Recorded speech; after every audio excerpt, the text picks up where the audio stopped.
Good morning. Yeah, Brother Mark, I kind of feel like that too back here, just a fanning.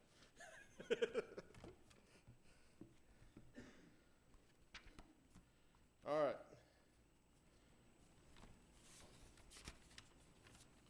Let's remember all our brothers and sisters over in Mississippi and Louisiana this morning as that hurricane hits in.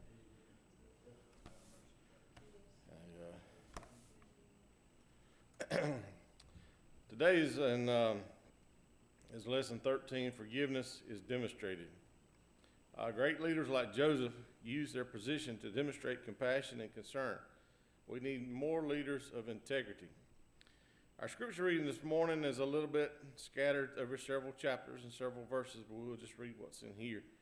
It says, "And Joseph was 30 years old when he stood before Pharaoh, king of Egypt. And Joseph went out from the presence of Pharaoh and went throughout all the land of Egypt. And in the 7 plenteous years the earth brought forth by handfuls, and he gathered up all the food of the 7 years which were in the land of Egypt, and laid up the food in the cities, and the food of the field which was around about every city laid he in the same. And Joseph gathered corn as the sand of the sea, very much until he left numbering, for it was without number. And when all the land of Egypt was famished, the people cried to Pharaoh for bread. And Pharaoh said unto all the Egyptians, Go into Joseph, what he said to you do. Now when Jacob saw that there was corn in Egypt, Jacob said unto his sons, Why do you look upon one upon another? And he said, Behold, I have heard that there is corn in Egypt. Get ye down thither, and buy for us from thence, that we may live and not die. And Joseph's 10 brethren went down to buy corn in Egypt. And Joseph said unto his brethren, Come near to me, I pray you. And they came near and said, I am Joseph your brother, whom you sold into Egypt.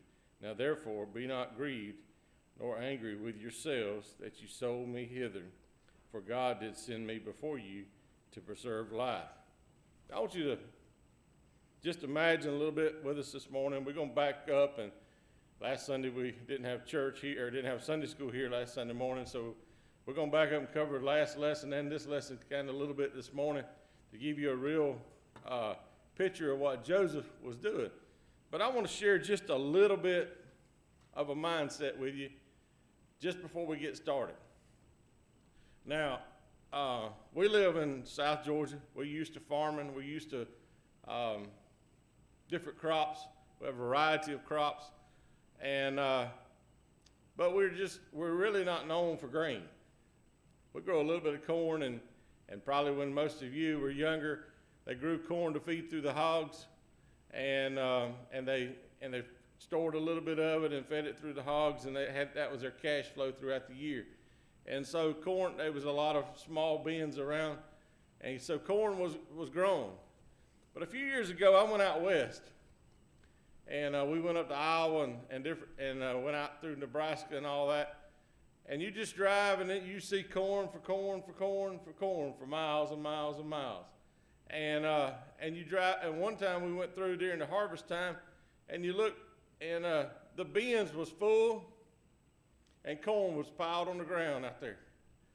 And you know, we live in the South where the humidity and all that, and the elements and the rain that we get is such that you can't store grain outside. You have to store it in the building, and you have to keep airflow and all that out of it. So what I want to paint you a picture here is that I don't know how they stored this grain. I don't know if the climate was good enough they could store it outside, or whether they had to build buildings to store it in, or where it was. But Joseph had stored it so much until it was like the sand of the seashore, and he couldn't count it anymore. And I want you to get that mental picture in your head that that this was 7 years of plentiful times, and they were storing grain. Now let's back up. And we'll back up to Joseph and the early parts of what Joseph did. And Joseph's always known as the dreamer. And he was the oldest of 2 sons that Rachel had. And he was a special child to Jacob. And I want to caution you, most of you, your children's grown, but But you know, raise it, and I'm no expert, don't get me wrong. I have 3 boys, for you that don't know it, that may be out and listening this morning. But it's a very dangerous place for a set of parents to have a favorite child. And not only is it a dangerous place for parents to have a favorite child, it's a dangerous place for pastors and leaders of church to have favorite members in the church. Just like it's a dangerous place to have favorites on the workforce. So, you know, Jacob was here on and you know the story, we read back where Jacob made Joseph a coat of many colors, and from all indications it was a coat that it was not just worn like you see a winter coat we wear, you know, this short, just put on, you use it for comfort, but it was a coat that was, you know, was long and was really worn to adorn, kind of like a big overcoat is what I kind of envisioned and what we kind of gathered here. But it was a coat that was of many colors. I don't know if it was plaids and checkers or whatever, if it was just had different spotches of things, but it was something that was special that Jacob had for Joseph. And it made the other 11 brothers envious of him a little bit. And it put jealousy and envy and all those things against him. And that's a dangerous place to be. What do? They form hatred. And when they grow, they make it to where, well, Daddy likes him better than he likes me. You know, we're out here feeding the flock, and he's sitting over at the house. And it's just a little bit of bickering going on. And you know, when you get to that point, and when he gets there, and you relate in your mind to how that could be perceived in today's society, when the devil uses that tool a lot to kind of get people to talk about each other and try to bring down. He may not get you or me to denounce holiness or denounce Christianity or say we're not saved, but if he can get you to where your mind is clogged and where your mind is on something else, and when your mind is not productive on serving God and winning souls, that your mind is on thinking on other things, he's accomplished to getting you discouraged and getting you drawn down and getting you where you're not where you should not be at. Now Joseph here went out to check on his brothers, and when he was out there, he was only 17 years old.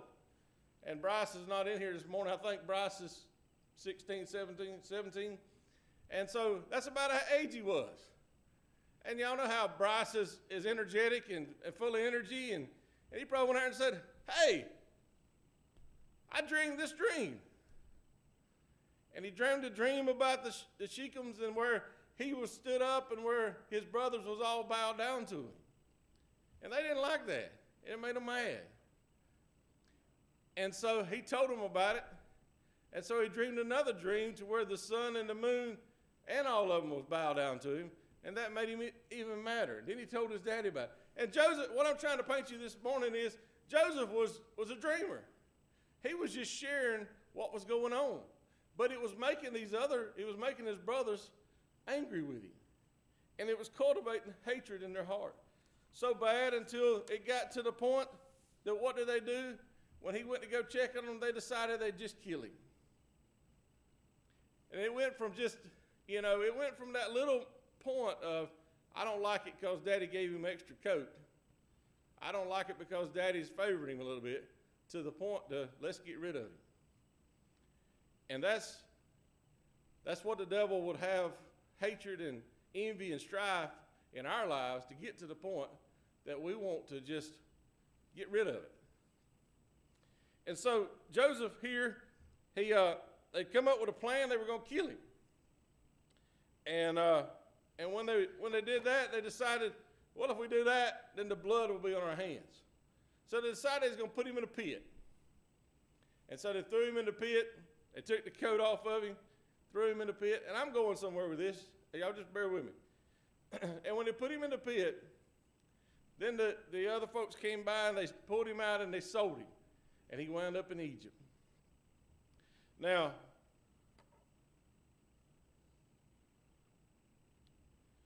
and as this happened and he went to Egypt, and you think, well, that was bad. And it was bad. And when he got over to Egypt, and the lady over there tried to get him to come into her, and he just left his coat, and then he got accused and got put in prison. But what in all of this did Joseph not quit doing? He didn't quit dreaming. What I want to point out to you this morning is no matter what you're facing, no matter the opposition you may face, no matter the criticism you may get for what God is using you for, don't give up and don't quit on what God's got planned in your life. Joseph didn't know where he was headed. He didn't know why he went to Egypt. He didn't really know why he was in prison. But in prison, for them 2 years in prison, there was two guys that came by, the butler and the baker, and they had a dream. And in that dream, he told them what it was, and it came to pass, and the baker hung himself, and the butler went back to Pharaoh's court, Pharaoh's house, and there Joseph still sat in prison. And he's thinking, well, you know, I'm still in the same spot I've always been. And I'm still where everything's happened, you know, but he still served God. Even when everybody around him didn't like him, even when everybody around him was tearing him down, when everybody around him, it seemed like everything he was doing was coming against him, that he kept serving God and kept dreaming dreams. And now, when it came time that Pharaoh had a dream, and we're getting over to where we're at this morning, when Pharaoh had the dream, and he came out, and he wanted to know what this dream meant. And Joseph told him, he says, it'll be 7 years of plentifulness and 7 years of famine. Now, what we read back over, and we see that when Joseph, in those 7 years of good times, he went around and collected a fifth or 20% of everything that was grown. Now, we won't say that it didn't say that he really taxed them or he really just made them donate it, but history records that it was believed that he actually purchased the grain from the individuals. So the government actually was buying it and not just making them put it in as tax. Now, there's a difference. There's a difference with every year that you have to pay 20% in on tax, whereas the government buys something from you. There's a different perspective.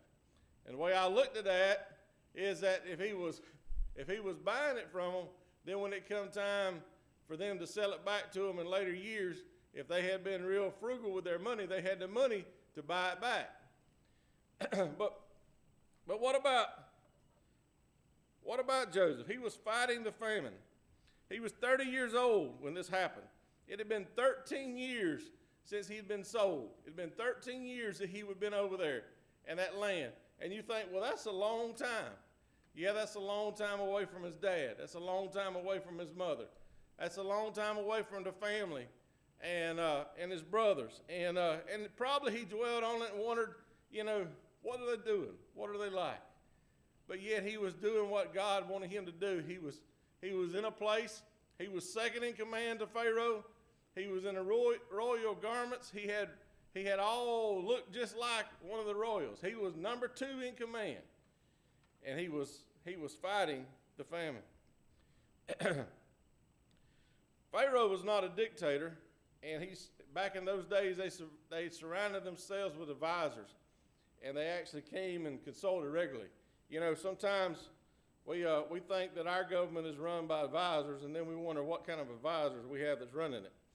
But but anyway, when Pharaoh had this dream, he went and sought out Joseph, and Joseph gathered the percentage of the grains, and he held it, and he did it through all this time. And there's one quote in here I want you to read. It says, it said, I believe this shows that the use of the element of compassion he had along with his conviction. He had a conviction that the 7 years of good times that he needed to be paying them up.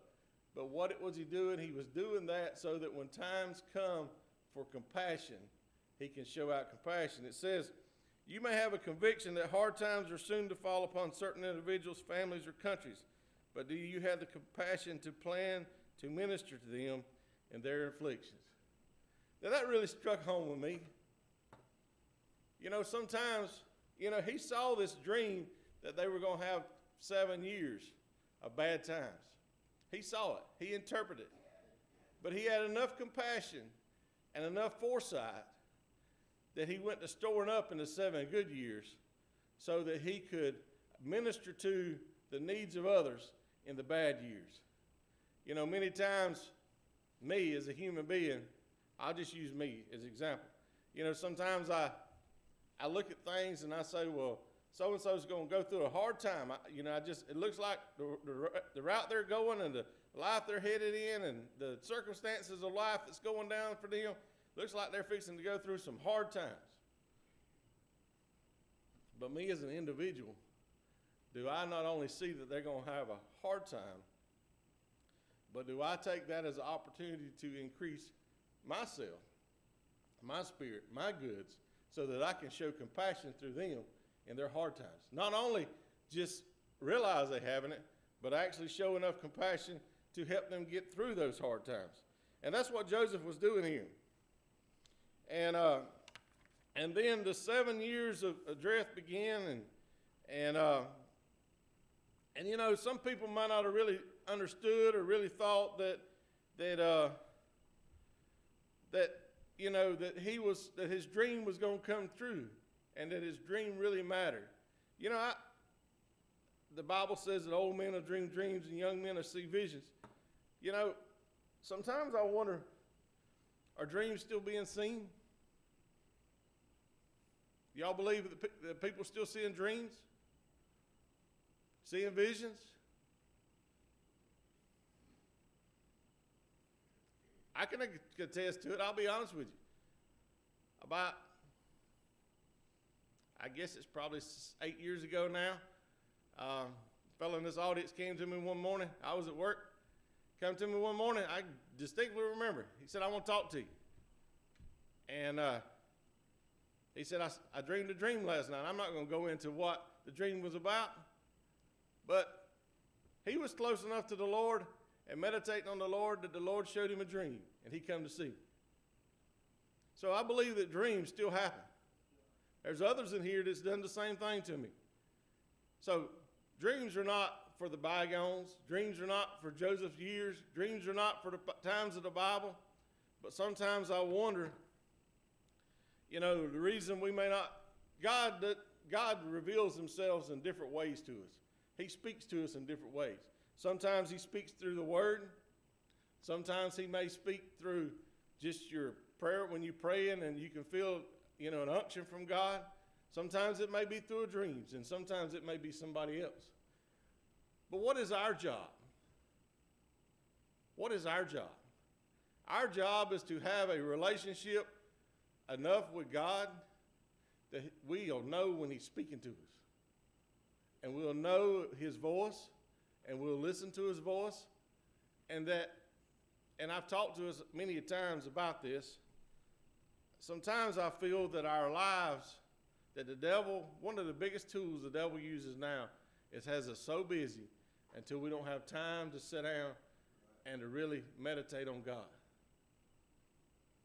It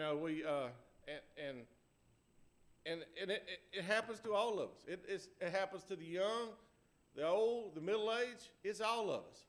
The young folks are trying to get an education, trying to find a mate, trying to date, trying to play, trying to do whatever, until they're always busy.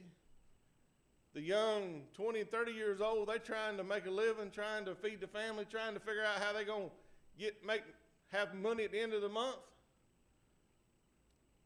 And they're just going and doing. The middle age is trying to figure out, okay, well, my children's older, and I'm trying to figure out and help them make life choices and trying to do and go and do. And they're busy. The ones that are on up and their children's graduated and they're trying to have spouses and have grandkids, they're trying to help raise them because they see that the times that they're facing and their kids are facing is different times than they faced years ago, and they know that they need some help, and they're working on it. And the elders are over here trying to figure out. I talked to a man this week. He said, I'm busier now than I was when I was working. He said, my calendar's fuller, or more full or fuller, whichever way it is. He says, because I'm trying to figure out which doctor's appointment, which nurse is calling, which doctor's calling, which therapy is here, which is there, trying to keep their health. And sometimes, folks, it's just a ploy of the devil to keep us so busy until we don't have time to spend with God.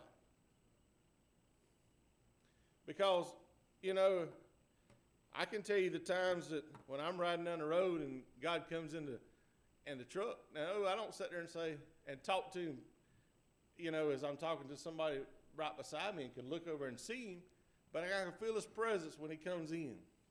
When I'm a long time in prayer, I can feel him come by. You know, when you're reading his word and you can feel it come by. That's that sweet time. That's that time of doing your homework.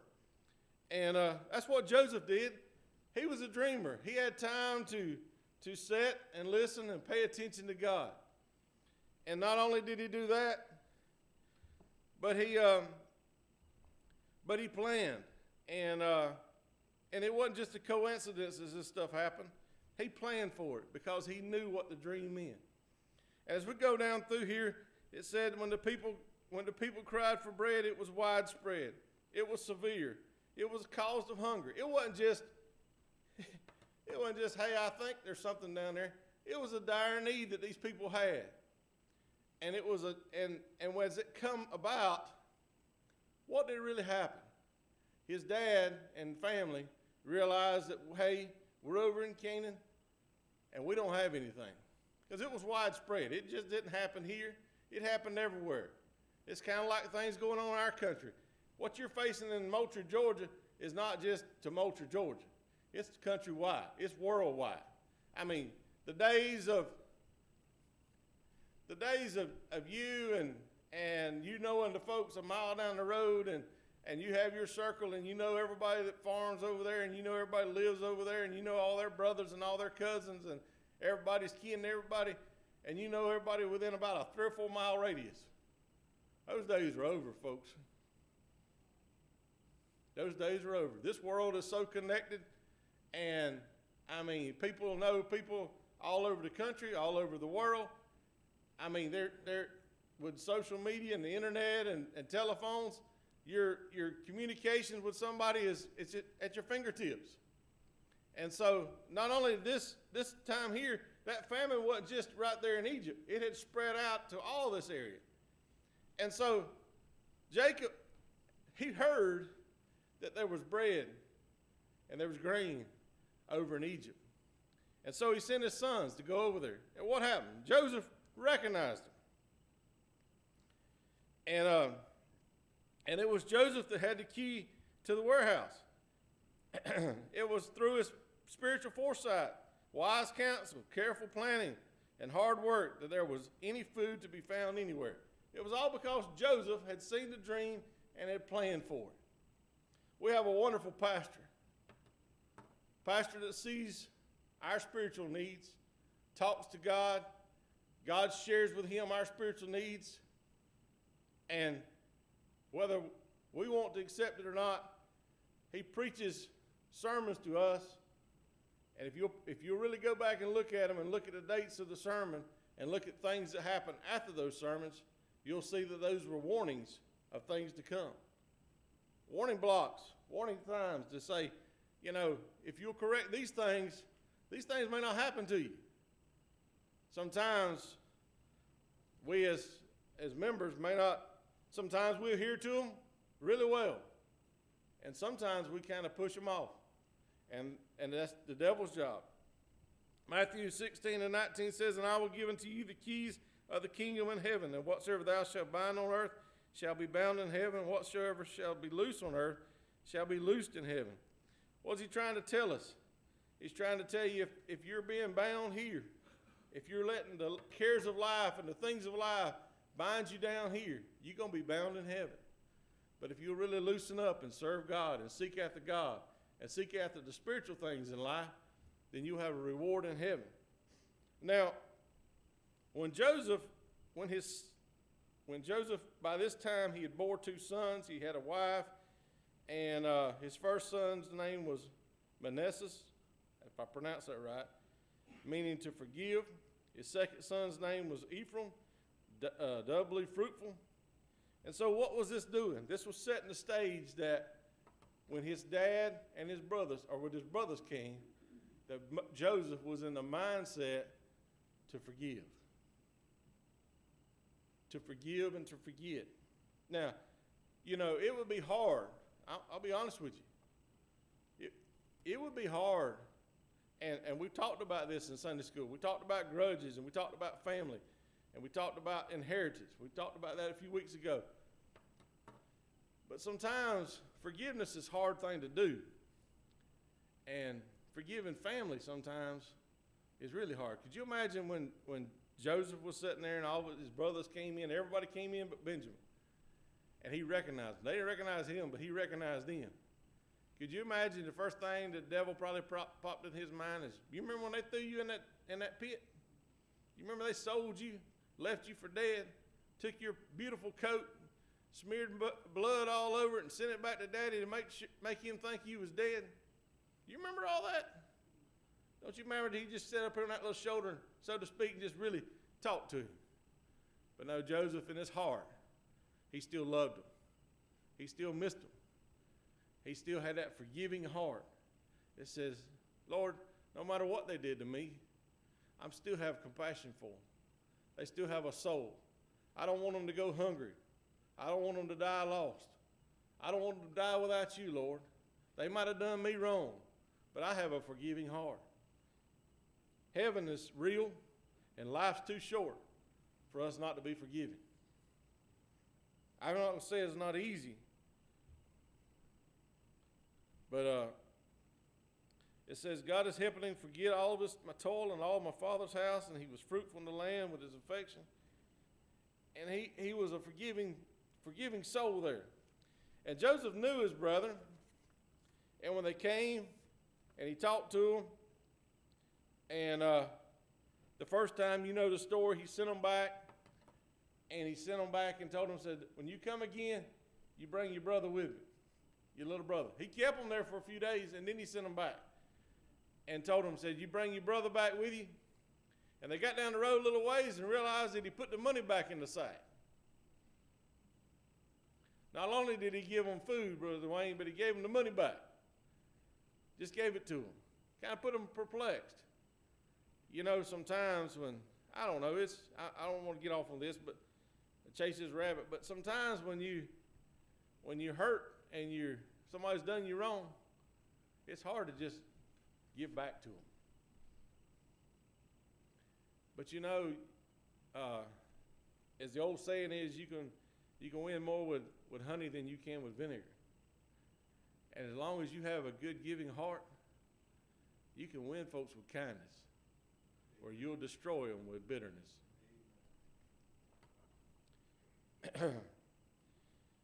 And after the 3 days, he made them a proposition, and he held Simon back as a ransom until they returned.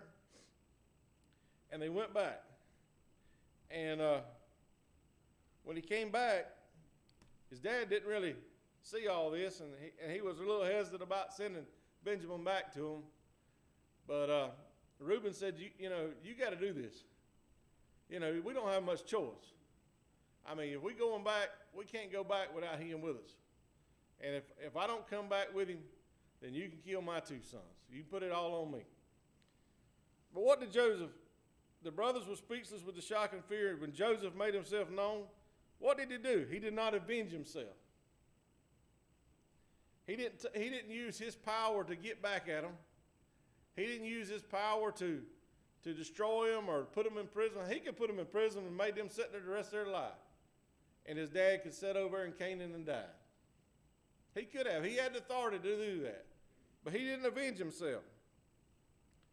He had filled their sacks with corn and gave them back their money and provided for the trip at the first visit. He now publicly forgives them. He testifies to them of God's providence and all of it, and he provides them with wagons and food and clothing, and he insists that they come and live with him through the famine. Now, you're talking about a man that not only forgave, but a man that also demonstrated what it truly was to forgive. Not only did he forgive them for what they did to him, but he also sent them back and said, here, y'all take the wagons, y'all take this, y'all take the horses, and y'all go and y'all load up everybody, your herdsmen, your family, your livestock and everything, and y'all come on back and just live with us for the rest of the years. Now that's a true giving heart. That's a true heart that's not hoarding, that's not lingering on the past, that's not lingering on the bad things, but is looking for the future. And church, we ought to be, as saints of God, have enough of the Holy Ghost in our lives that we can show compassion to other people, that we're looking to say, how can we help here, and how can we help there, and what can we do here, and what can we do there, what can we do to help you out, to make you a better Christian. He says, focusing on the future, God did send me here before you. They have a purpose in the present and a vision for the future. He gives them 3 reasons that God will be good. He said to preserve life, to preserve you a posterity that refers to his brother's offspring and descendants, and see his vision of the future, and to save our lives. What was he doing? He said that God was preparing him for things to come, that not only to preserve our family, but to preserve the future. Now, could you imagine going back, okay, so you go back and look at it. You look at one thing, and you look at the promise that God made to Abraham and to Isaac and to Jacob, and you come at this point in life, and you're sitting there in Canaan, and them 11 brothers and Jacob are sitting over in a famine, and Joseph is over in Pharaoh's house, number 2 to the king. What would have happened to God's seed? What would have happened to Abraham's seed if Joseph had just said, no, I'm not going to do that. Y'all just going to sit over and rot. All them folks would have died. But God had a way of preserving his future. And God has a way of preserving us today. I want to read you a little quality check. Virtually everything that is available to be bought today wants to boast that there have been a quality check. Some advertisements will go to great lengths describing the grueling process their product has gone through to prove their worthiness. Road tested, field tested, pulled on, banged on, stepped on, dropped from height, and carefully inspected. Our product outperforms the rest. Should we expect any less in the development of our lives? The trials and tribulations of our life may only be God's quality check. God puts us through the fire so we can come through as gold. If I was going to sell you limousine cows today, or Hereford bulls, or any other kind of livestock, and you was wanting to get into the business of raising cows, and you come to me and I was going to sell you cows, would you really want to buy cows from me? I want to give you a little history. I never owned a cow. I fed a couple of bottles. I hauled a few to the slaughter. I watched some in the fields, but I never owned one. I never delivered one. I don't know the difference between this marbling and that marbling, or this muscle and that muscle, or this one has better bone structure than that one, or this one has better calving abilities than that one does, or this one is horned and this one is not horned, or this one is polled and this one is not polled. I don't have that experience. So if you was buying cows from me today, you wouldn't want to come to me because I didn't know anything about what I was talking about.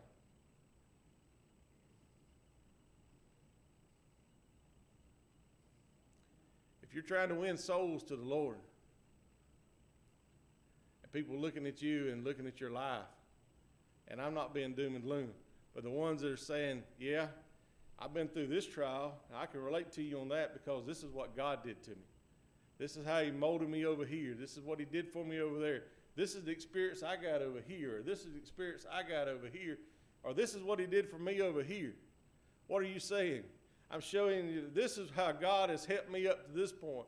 This is how the things that I have done in life, and this is what has happened, and this is how the Lord has blessed me. I can take you back to this tree I prayed around, or these roots I prayed around, or this place over at that church when I got the Holy Ghost, or I got saved, or I got filled with the Spirit, or when I got healed. What am I saying? God is molding you through trials and tribulations and things that you face in life to where you can be a blessing and to where you can share with others your experience. Because sometimes you wonder why this happened to you. And a few years down the road, you'll see, well, when this one pops up and starts talking to you, and you can say, I can tell you about my experience. I can tell you about things that's happened with me raising each one of my 3 children, the different parts of them, and how it's molded me to talk to other people.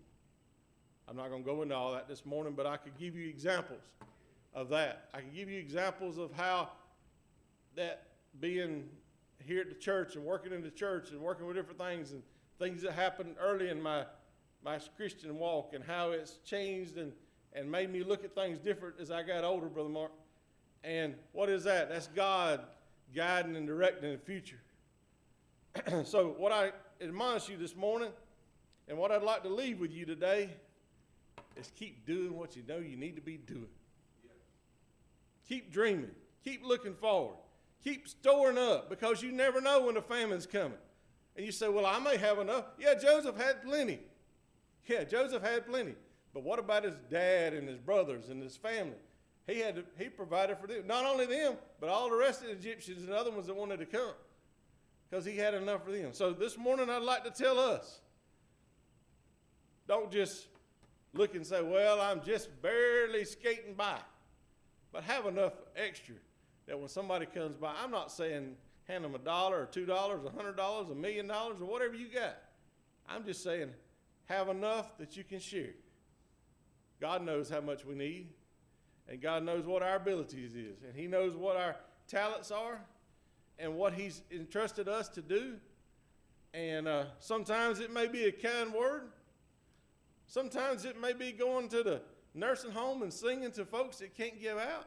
Sometimes it may be sending cards, calling them on the phone. Sometimes it may be just picking up the phone and texting them saying, how you doing today? You know, I'm praying for you. I'm looking, we're thinking about you. Sometimes it may be going by and saying, hey, y'all want to go out and eat lunch today? I know you need a little fellowship. However God is using you, let him use you. Continue to do it. Let's be proactive, church. Let's look for the future. We're living in a society that needs God. We need God. We need more of him. The Lord has been blessing us. He's been blessing our church. Today is 5th Sunday. Today, normally on 5th Sunday night, we have the youth that leads our church. Today, since we're having church on Sunday morning, they're going to lead both services. Brother Mark come in today knowing that the youth's going to be leading today. So I mean, he's got something. Don't worry about it. If something falls through, he's got something to preach. He ain't going to leave us hanging. But he comes in with a different load off his shoulder. And why is that? Because this youth is the church of today and the church of tomorrow. You can't wait till they get 30 and 40 years old to let them say, well, now it's time for you to have a little part. We're going to have a little part today.